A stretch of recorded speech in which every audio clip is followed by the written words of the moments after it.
Bismillahirrahmanirrahim. Assalamualaikum warahmatullahi wabarakatuh. Salam sejahtera, salam Malaysia Madani dan salam pintar KDRI. Okey, hari ini kami bertiga akan membincangkan tentang KPPB sebagai pemacu pembelajaran bermakna dalam sejarah sekolah rendah. Okey, ini adalah untuk pentaksiran berterusan SJHK 3263, pentaksiran dalam mata pelajaran sejarah. Okey, next. Okey, ini adalah ahli kumpulan. Yang pertama adalah Ahmad Ilham Fahmi dan saya sendiri, Daniel Akil, dan seorang lagi adalah Muhammad Haris Farhan bin Khairil Anwar. Okey, ini adalah isi kandungan yang kami bertiga akan bincang pada hari ini. Yang pertama ialah pengenalan, yang kedua sejarah awal pentaksiran bilik darjah iaitu PPD, yang ketiga maklumat asas kapasiti pedagogi pembelajaran bermakna iaitu KPPB, dan pelaksanaan KPPB dalam PPD di sekolah, dan fungsi KPPB dalam pentaksiran bilik darjah. Okay, next. Okay, yang pertama ialah pengenalan. Next. Okay, pengenalan KPPB sebagai pemacu kepada pentaksiran bilik darjah yang bermakna. Okay, pelaksanaan KPPB merupakan satu inisiatif strategik di bawah program transformasi sekolah tahun 2025 iaitu TS25. Okey, yang bermatlamat untuk melahirkan murid yang mempunyai kedalaman ilmu dan kemahiran insaniah yang tinggi. Dalam konteks kurikulum sejarah sekolah rendah, KPPB bertindak sebagai kerangka kerja yang membolehkan pelaksanaan PBD iaitu pentaksiran bilik darjah ni lebih bersifat holistik dan dinamis. Maksudnya pelbagai aspek dalam diri murid itu dapat diukur. Okey, secara dasarnya sinergi antara KPPB dan PBD ni dia bertujuan untuk menggalakkan ataupun menganjakkan paradigma pentaksiran daripada sekadar penilaian bertulis yang berorientasikan peperiksaan kepada penilaian yang berpaksikan kepada proses pembelajaran yang sebenar, iaitu sebab KPPB dalam PBD ini adalah secara holistik. Okey, yang kedua ialah menyediakan ruang eksplorasi bagi murid untuk membina pemahaman sejarah melalui inquiry, kolaborasi dan pemantapan digital. Okey, next ialah memastikan kemenjadian murid diukur melalui kompetensi global iaitu 6C, karakter, communication, kolaboratif, karakteristik yang relevan dengan keperluan abad yang ke-21. Next. Okey, kita masuk yang kedua. Isi kandungan yang kedua ialah sejarah awal pentaksiran bilik darjah. Okey, sejarah awal pentaksiran bilik darjah ini ialah pentaksiran bilik darjah di Malaysia bermula daripada sistem pentaksiran tradisional yang diamalkan sebelum tahun 2011 iaitu melalui peperiksaan bertulis. Pada ketika itu, penilaian murid lebih tertumpu kepada peperiksaan akhir seperti ujian penilaian sekolah rendah UPSR, ujian penilaian menengah rendah iaitu PMR ataupun dijenamakan semula sebagai PT3 dan akhir sekali SPM. Okey, kaedah pentaksiran yang digunakan adalah berasaskan kertas dan pensel serta menilai pencapaian murid melalui markah dan grade semata-mata. Okey, pendekatan ini menyebabkan murid lebih cenderung untuk menghafal fakta bukan memahami. Jadi manakala perkembangan menyeluruh murid kurang diberi perhatian kerana sekadar menghafal fakta dan mengaplikasikannya. Next.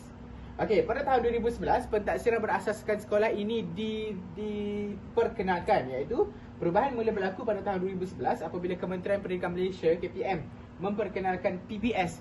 Sistem ini menekankan pentaksiran secara berterusan dan lebih menyeluruh terhadap perkembangan murid merangkumi aspek akademik, kurikulum dan juga psikometrik di bawah unit psikologi. Okey, guru memainkan peranan penting dalam menilai murid melalui pelbagai kaedah seperti pemerhatian, tugasan, projek dan yang menjadi asas kepada transformasi sistem pentaksiran ke arah yang lebih holistik dan berpusatkan murid. Okey, pada tahun 2016 pula dia berlaku penjenamaan kepada pentaksiran bilik darjah. Pada tahun 2016, PBS telah distruktur semula dan dikenali sebagai pentaksiran bilik darjah. Penjenamaan ini bertujuan memperkukuh pelaksanaan pentaksiran secara formatif dan memberi penekanan kepada penilaian berterusan terhadap pengetahuan, kemahiran dan nilai murid.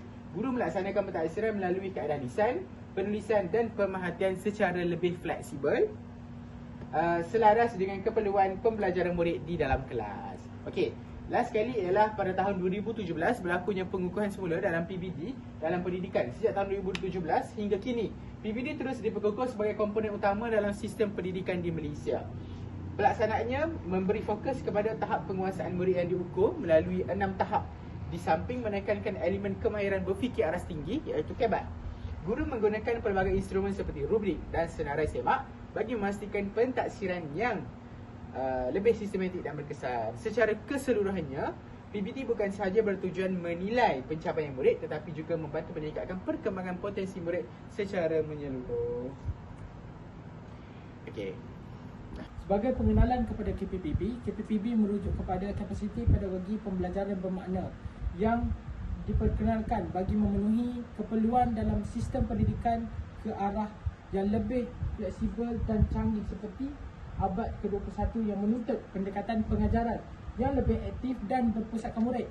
Kalau selama ni kita tengok ada pembelajaran yang berpusatkan guru menyebabkan murid itu akan menjadi pasif dan pembelajaran kurang menyeronokkan dan ketidakfahaman berlaku di kalangan murid. Jadi pendekatan pengajaran tradisional yang menekankan hafalan semata-mata dilihat kurang berkesan dalam membentuk murid yang mampu berfikir secara kritis dan kreatif. Oleh itu, KPPB memberi penekanan kepada pembelajaran yang membantu murid membina pengetahuan melalui pengalaman, interaksi dan penerokaan. Macam contoh kalau kita kaitkan dengan subjek sejarah, kita boleh tengok seperti kajian kes ataupun pembinaan portfolio yang memerlukan kepada interaksi dengan pihak luar yang semestinya meningkatkan pengetahuan murid untuk mengkaji dengan lebih mendalam berkaitan dengan sejarah. Seterusnya kita lihat kepada pendekatan ini juga menggalakkan murid untuk mengaitkan pembelajaran dengan situasi kehidupan sebenar supaya mereka dapat memahami konsep dengan lebih mendalam serta mengaplikasikan pengetahuan dalam pelbagai konteks. Seterusnya kita lihat kepada definisi KPPB iaitu kapasiti pedagogi pembelajaran bermakna merujuk kepada keupayaan guru dalam merancang dan melaksanakan proses pengajaran dan pembelajaran yang mampu menghasilkan pembelajaran mendalam dalam kalangan murid. Misalnya sebagai seorang guru, kita mestilah menerapkan dengan elemen-elemen yang berpusatkan murid. Contohnya dalam subjek sejarah ni kita boleh mewujudkan pembinaan dalam aktiviti seperti gallery walk berkaitan dengan isi-isi penting dalam sejarah ataupun topik-topik sejarah supaya murid boleh berfikir secara kreatif untuk dia bina sebuah gallery walk dan seterusnya kita aplikasikan atau simulasikannya dalam situasi yang sebenar dengan penglibatan murid-murid yang lain. Jadi pembelajaran bermakna berlaku apabila murid bukan sahaja memperoleh maklumat baru tetapi dapat menghubungkannya dengan pengetahuan sedia ada serta menggunakannya dalam situasi yang berbeza. Dalam konteks ini, guru berperanan sebagai fasilitator yang membimbing murid menerokai ilmu secara aktif, manakala murid pula menjadi pembelajar yang terlibat secara langsung dalam proses pembelajaran melalui aktiviti kolaboratif, perbincangan dan penyelesaian masalah. Seterusnya kita lihat pula berkaitan dengan matlamat dalam KPPB. Jadi matlamat utama dalam KPPB adalah untuk melahirkan murid yang berupaya berfikir secara kritis dan kreatif serta mampu menyelesaikan masalah dalam kehidupan seharian. Pendekatan ini juga bertujuan untuk membentuk murid yang mempunyai kemahiran komunikasi yang baik, mampu bekerjasama dalam kumpulan dan menunjukkan sikap pembelajaran sepanjang hayat. Misalnya kita dapat tengok komunikasi ini dapat meningkatkan keterampilan diri murid untuk berkomunikasi dengan orang lain dengan lebih santun dan juga meningkatkan kosakata yang lebih meluas lagi dalam interaksi sesama sosial. Selain itu, KPPB membantu meningkatkan keupayaan murid untuk mengaplikasikan pengetahuan dalam situasi sebenar serta membina keyakinan diri dalam menyampaikan idea dan juga pandangan. Hal ini selaras dengan keperluan pembangunan kemahiran abad ke-21 yang menekankan aspek kolaborasi, komunikasi, pemikiran kritis dan kreativiti. Seterusnya kita lihat pula berkaitan dengan kepentingan kapasiti pedagogi pembelajaran bermakna. Jadi yang pertama adalah membantu murid memahami konsep secara lebih mendalam dan bukan sekadar menghafal fakta. Jadinya, kalau kita kait dengan elemen sejarah, misalnya dalam buku teks menceritakan tentang kronologi-kronologi penting tentang proses menuntut kemerdekaan. Jadi mereka bukan sahaja perlu memahami ataupun menghafal kronologi tersebut, tetapi dia perlu mengetahui secara terperinci tentang segala perincian. Contohnya dari segi pada ketika tarikh ataupun masa tertentu apa yang berlaku. Misalnya seperti lawangan merdeka sebanyak berapa kali. Jadi dia kena faham dengan lebih mendalam. Seterusnya, menggalakkan pelibatan aktif murid dalam proses pengajaran dan pembelajaran. Misalnya, kalau kita tengok dalam pembelajaran sejarah ni, kita boleh buat kajian lapangan seperti kajian kes ataupun portfolio. Maksudnya kita suruh murid, kita terapkan murid dengan prinsip etika untuk mematuhi kriteria pemarkahan. Contohnya, kita tetapkan masa untuk murid jalankan kajian kes sejarah untuk dia interview dengan mana-mana orang yang mengetahui sejarah dengan mendalam lah. Seterusnya, meningkatkan kemahiran berfikir aras tinggi seperti menganalisis, menilai dan juga mencipta. Seterusnya, menghubungkan pembelajaran dengan situasi kehidupan sebenar murid. Misalnya, kalau kita tengok dalam DSKP tahun 4, dalam DSKP tahun 4 ada menerapkan tentang elemen tentang sejarah tempat tinggal. Macam contoh ada elemen, contoh kita tahu pasal alamat rumah kita, tentang sejarah sekolah. Maksudnya benda-benda tu adalah situasi yang dekat sangat dengan murid. Jadi pembelajaran sejarah ni dikaitkan juga dengan pembelajaran ataupun pengetahuan sedia ada dalam hidup mereka. Seterusnya kita lihat meningkatkan motivasi dan minat murid terhadap pembelajaran. Macam contoh kita tengok dalam subjek sejarah ni, ia dikatakan sebuah subjek yang agak membosankan. Jadi kita sebagai guru mestilah meningkatkan kreativiti untuk mewujudkan alat bantu belajar yang menarik supaya murid dapat enjoy ataupun dapat terlibat secara aktif dan juga menyeronokkan untuk belajar sejarah dengan lebih aktif. Seterusnya kita lihat pada ciri-ciri pembelajaran bermakna, yang mana pembelajaran ini mestilah berpusatkan murid. Maksudnya kalau dulu berpusatkan guru ni, murid menjadi pasif. Jadinya pembelajaran itu agak membosankan dan boleh membawa kepada masalah pembelajaran dalam diri murid. Jadi murid terlibat secara aktif dalam aktiviti pembelajaran. Seterusnya, menggunakan kemahiran berfikir aras tinggi. Contohnya, kalau kita tengok dalam JSU, pembinaan soalan mestilah berpandukan kepada aras kesukaran yang tepat, seperti aras kesukaran mudah, sederhana dan sukar. Kalau dalam aras kesukaran yang tinggi, kita boleh menerapkan dengan elemen kebat ini. Contohnya kita tanya, apakah peranan sebagai warga negara Malaysia untuk menjaga keamanan dunia misalnya. Jadi persoalan tersebut boleh membawa kepada pemikiran kreatif dan inovatif untuk menjana sebuah pemikiran yang bersifat kita pandang orang lain dan juga kita lihat sejarah dengan lebih mendalam supaya kita dapat menjadi seorang warga negara global yang baik. Seterusnya, mengaitkan pembelajaran dengan pengalaman dan kehidupan sebenar dan menggalakkan pembelajaran kolaboratif dalam kumpulan dan juga guru bertindak sebagai fasilitator pembelajaran. Seterusnya, kita lihat kepada komponen utama KPPB. Jadi KPPB terdiri daripada beberapa komponen utama yang saling berkait bagi memastikan keberkesanan pembelajaran. Jadi komponen tersebut merangkumi reka bentuk pembelajaran, pedagogi pembelajaran bermakna dan juga pentaksiran dalam pembelajaran. Misalnya, kita boleh mempelbagaikan lagi pentaksiran. Contohnya, kita boleh adakan kuis yang bersifat formatif secara berkala supaya kita dapat mengikuti perkembangan dan prestasi murid secara berperingkat, dan kita dapat mengesan murid-murid yang lemah dan kita dapat memberikan kaedah susulan seperti pengayaan ataupun pengukuhan kepada murid yang berkenaan. Seterusnya, reka bentuk pembelajaran menekankan perancangan pengajaran yang sistematik, manakala pedagogi pembelajaran bermakna memberi fokus kepada strategi pengajaran yang aktif dan kolaboratif.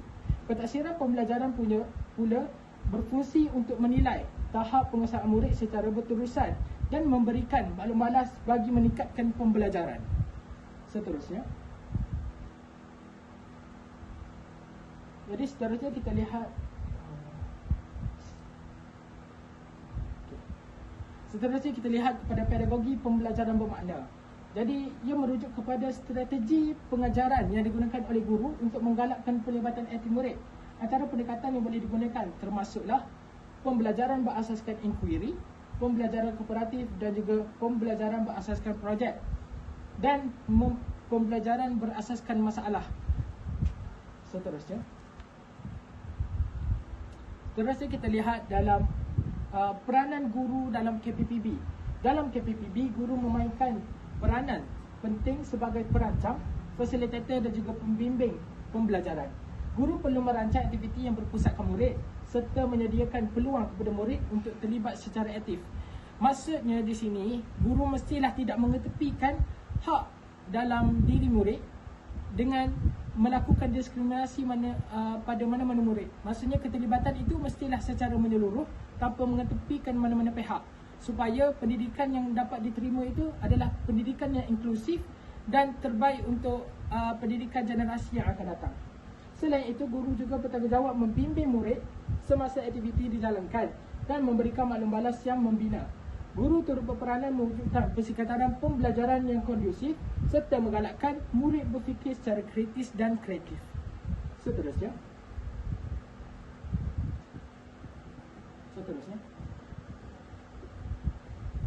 kita lihat pula kepada peranan murid dalam KPPB.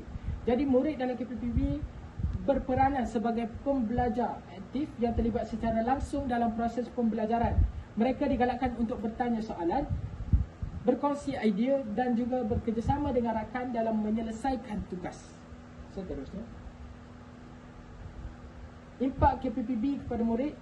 Jadi pelaksanaan KPPB ini memberikan pelbagai impak yang positif kepada diri murid. Antaranya ialah meningkatkan kefahaman konsep secara mendalam serta membina keyakinan diri dalam menyampaikan idea. Selain itu, murid juga dapat mengembangkan kemahiran komunikasi dan kerjasama melalui aktiviti kumpulan. Seterusnya kita masuk pula kepada poin yang seterusnya, iaitu pelaksanaan KPPB dalam PBD. Jadi pengenalan kepada pelaksanaan KPPB dalam PBD.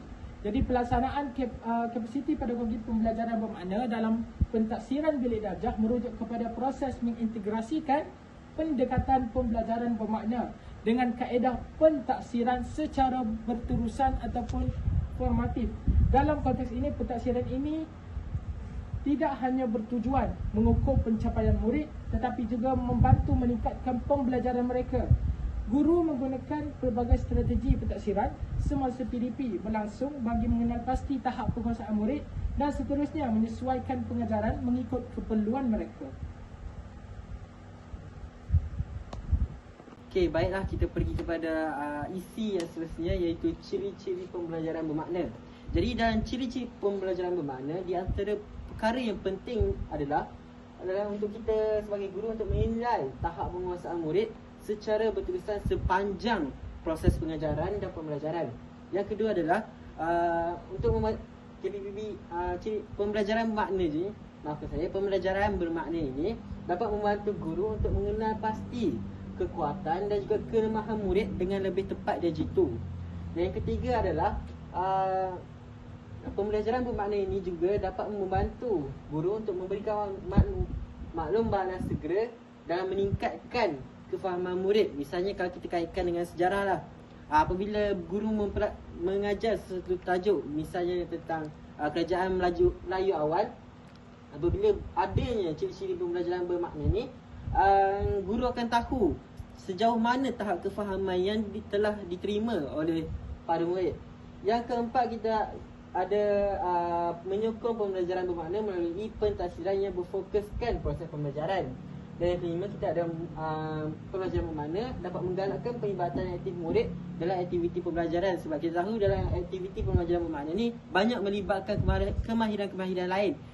Contohnya kemahiran bergerak, psikomotor, kemahiran berfikir, kemahiran lisan dan juga kemahiran mendengar. Jadi hal ini akan membantu mereka untuk merasakan bahawa pembelajaran itu lebih bermakna dan juga memberi impak kepada diri mereka. Dan yang yang seterusnya adalah dapat membolehkan guru untuk menyesuaikan strategi pengajaran mengikut keperluan murid. Dan yang terakhir, di antara ciri-ciri pembelajaran bermakna adalah dapat mengintegrasikan pentadsiran dengan aktiviti kolaboratif dan penyelesaian masalah. Jadi kita pergi kepada isi yang seterusnya. Yang seterusnya kita ada prinsip pelaksanaan KPPB dalam PBD. Jadi pelaksanaan KPPB dan PBD ini adalah berasaskan beberapa prinsip utama yang akan menekankan pembelajaran bermakna. Dan antaranya ialah pentadsiran ini dilakukan secara berterusan dan juga sepanjang proses PDP dan tidak hanya berlaku ketika pembelajaran sahaja. Selain itu, pentadsiran juga perlu berfokuskan tentang perkembangan murid dan bukan sekadar pencapaian akhir. Misalnya, tidaklah pentadsiran itu hanya berfokuskan kepada akademi murid, tapi dia juga akan berfokuskan terhadap kemahiran-kemahiran insaniah yang lain, seperti kemahiran bersosial, kemahiran bekerjasama, kemahiran berfikir dan juga sebagainya. Jadi pentadsiran ini tidak tertumpu ataupun tidak fokus terhadap satu sahaja, iaitu akademik. Dan yang seterusnya, guru juga perlu menggunakan pelbagai kaedah pentadsiran seperti pemerhatian, soal jawab, tugas projek dan pembentangan. Yang terakhir, maklum balas yang diberikan terhadap hendaklah bersifat membina supaya murid dapat meningkatkan kefahaman mereka.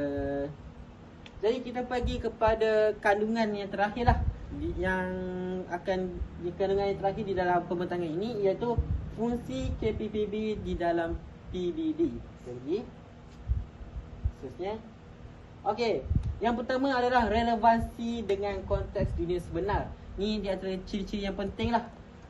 Jadi pentadsiran ini akan menjadi bermakna apabila tugasan yang diberikan mempunyai kaitan terus dengan kehidupan seharian ataupun isu semasa. Apabila kita kaitkan dengan konteks sejarah, contohnya isu semasa sekarang, isu Palestin, isu Iran dan juga sebagainya, dapat memberi ataupun menimbulkan rasa bersyukur murid terhadap keamanan yang telah ada di negara kita, negara Malaysia. Jadi mereka akan lebih menghormati dan juga mengamatilah serta menghayati setiap undang-undang, setiap nilai dan juga setiap kemahiran, setiap nilai yang ada di dalam negara Malaysia, di dalam masyarakat Malaysia.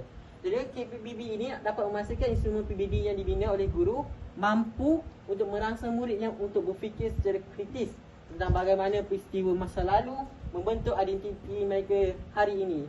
Benda ni kita nampak sangat boleh dikaitkan dengan sejarah, sebab masa lalu ini dapat membentuk identiti mereka hari ini. Misalnya dapat kita kaitkan dengan pepatah pisang tidak berbuah dua kali. Jadi mereka tidak akan melakukan kesilapan yang telah berlaku pada masa lalu.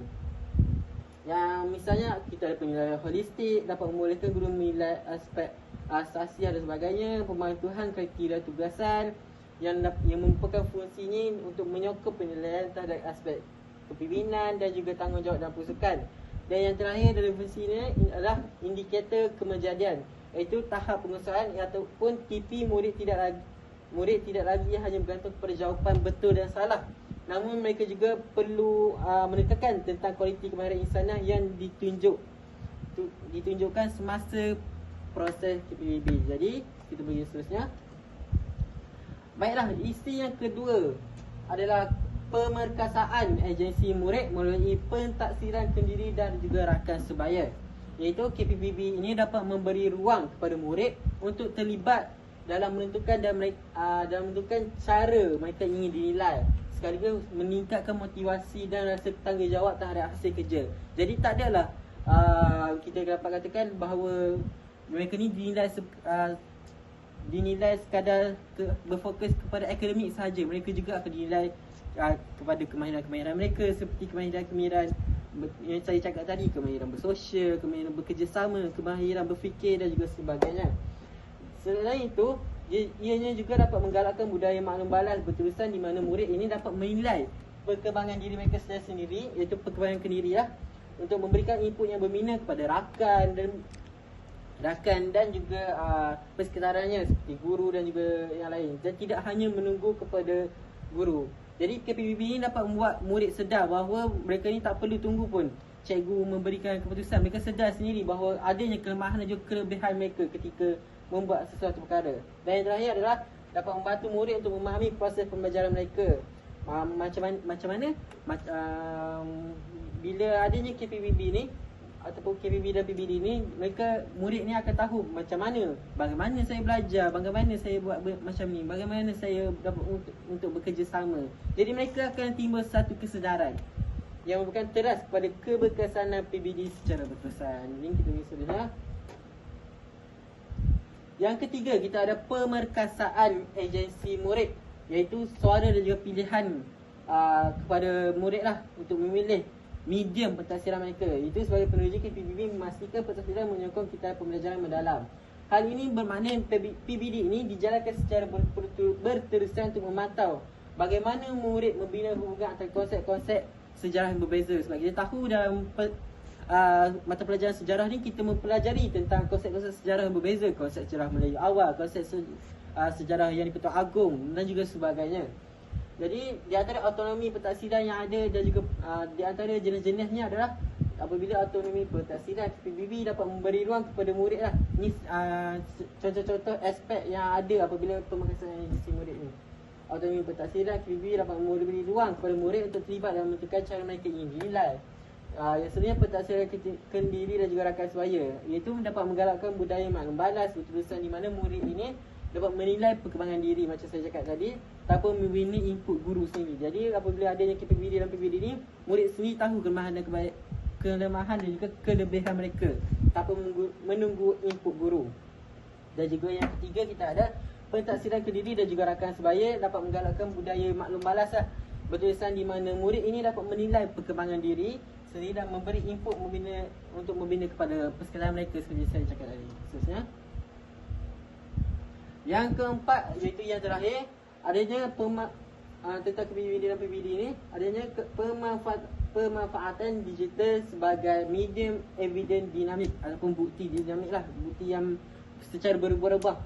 Itu fungsi ini akan menekankan penggunaan teknologi yang bukan sekadar sebagai alat bantu mengajar, tetapi KPBB dan PBD ini juga akan menjadi ruang utama untuk murid menunjukkan penguasaan mereka dalam bentuk yang lebih hidup dan juga interaktif.